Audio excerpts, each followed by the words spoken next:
बस 150 बोरी वाला कोई फार्मूला है? बिल्कुल बिल्कुल अल्लाह ताला की ज़ात दा करम होवे ते आलू दे विच 1.5 ਤੋਂ पौने 200 बोरी वाला फार्मूला हैगा। उहदे विच मैं 3 ਤੋਂ 4 फार्मूले तुहानूं दसांगा। पहले जिहड़ा ना अल्लाह ताला की ज़ात दा शुक्र करो ते ऐ ज़रा फील्ड दिखाओ। ये तकरीबन 35 दिन की फसल है, 35 दिन की फसल है, इसमी दी क्रॉप है। ते वेखो नाले अल्लाह ताला दा शुक्रगुजार होवो ते नाले माशाअल्लाह करो। देखो आलू दे 1.5 ਤੋਂ पौने 200 बोरी दे मैं तुहानूं 3 फार्मूले दसने ने। मैं लैदा तो उन्होंने बयान भी करांगा।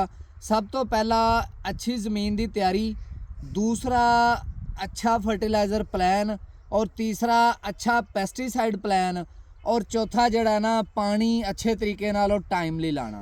सब तो पहले असी अज गल करांगे अच्छे फर्टिलाइज़र प्लान दे उत्ते कि अच्छा फर्टिलाइज़र प्लान की हुंदा है।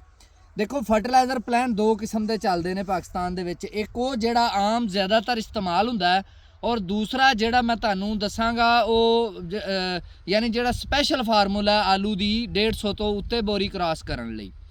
पहला फार्मूला जिहड़ा आम जिहड़ा चलदा है उहदे विच अगर असीं गल करिए तो आम जिहड़ा अच्छा फार्मूला है वो 2 बोरी DAP फी एकड़ ज़मीन दे विच हल चला यानी ज़मीन की तैयारी के दौरान, 2 बोरी SOP और 1 बोरी यूरिया, ये 5 बोरी जिहड़ी खाद है तुसीं ज़मीन दे विच मिक्स करनी है। उस तो बाद 4 बोरी यूरिया तुसीं इस्तेमाल करनी है, और 4 बोरी यूरिया दे नाल पहली बोरी यूरिया दे नाल तुसीं जिंक इस्तेमाल करना है, दूसरी बोरी यूरिया दे नाल तुसीं सल्फर इस्तेमाल करना है, और तीसरी बोरी यूरिया दे नाल तुसीं पोटाशियम इस्तेमाल करना है। और ये अच्छे और टाइम ते अगर पानी लाओगे, ये सारियां चीज़ां इस्तेमाल करोगे तो इंशाअल्लाह ताला आलू जिहड़ा 150 बोरी तक इंशाअल्लाह क्रॉप देगा।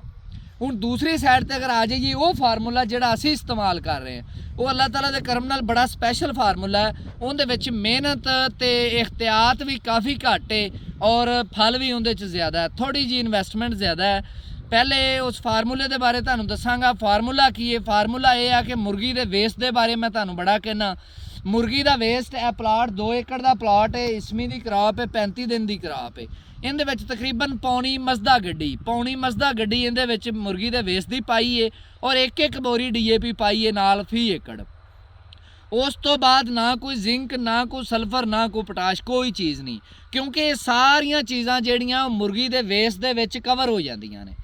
ते उहदे तो बाद सिर्फ असीं इहनूं 3 बोरी यूरिया लानी है। 1 बोरी यूरिया लग चुकी है और अज स्प्रे हो रहा है। दूसरी बोरी यूरिया असीं हुण लांगे 2 ਤੋਂ 3 दिन के वक्फे नाल।